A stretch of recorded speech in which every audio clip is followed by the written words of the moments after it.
الذين كفروا لن تغني عنهم أموالهم ولا أولادهم من الله شيئا وأولئك هم وقود النار.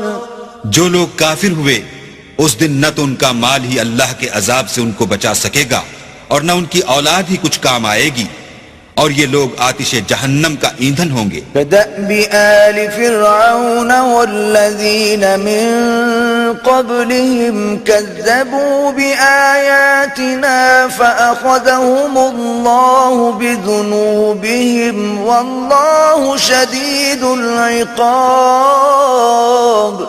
ان کا حال بھی فرعونیوں اور ان سے پہلے لوگوں کا سا ہوگا جنہوں نے ہماری آیتوں کی تکذیب کی تھی، تو اللہ نے ان کو ان کے گناہوں کے سبب عذاب میں پکڑ لیا تھا، اور اللہ سخت عذاب کرنے والا ہے. قل للذین كفروا ستغلبون وتحشرون إلى جہنم وبئس المہاد.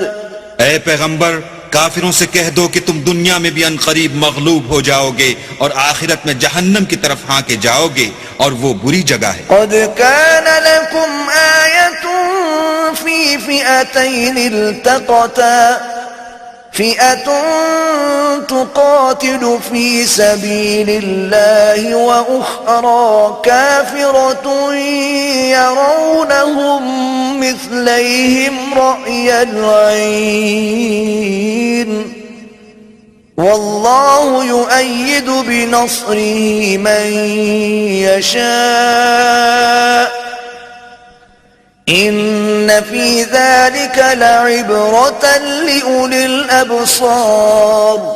تمہارے لیے دو گروہوں میں جو جنگ بدر کے دن آپس میں بھڑ گئے قدرت اللہ کی عظیم الشان نشانی تھی. ایک گروہ مسلمانوں کا تھا، وہ اللہ کی راہ میں لڑ رہا تھا، اور دوسرا گروہ کافروں کا تھا، وہ ان کو اپنی آنکھوں سے اپنے سے دگنا مشاہدہ کر رہا تھا. اور اللہ اپنی نصرت سے جس کو چاہتا ہے مدد دیتا ہے. جو اہل بصارت ہیں ان کے لیے اس واقعے میں بڑی عبرت ہے.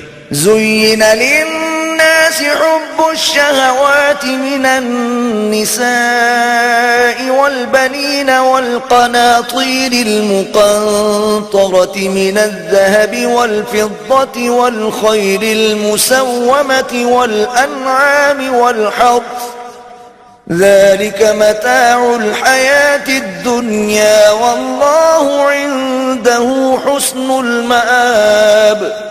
لوگوں کو ان کی خواہشوں کی چیزیں یعنی عورتیں اور بیٹے اور سونے اور چاندی کے بڑے بڑے ڈھیر اور نشان لگے ہوئے گھوڑے اور مویشی اور کھیتی بڑی زینت دار معلوم ہوتی ہیں، مگر یہ سب دنیا ہی کی زندگی کے سامان ہیں، اور اللہ کے پاس بہت اچھا ٹھکانہ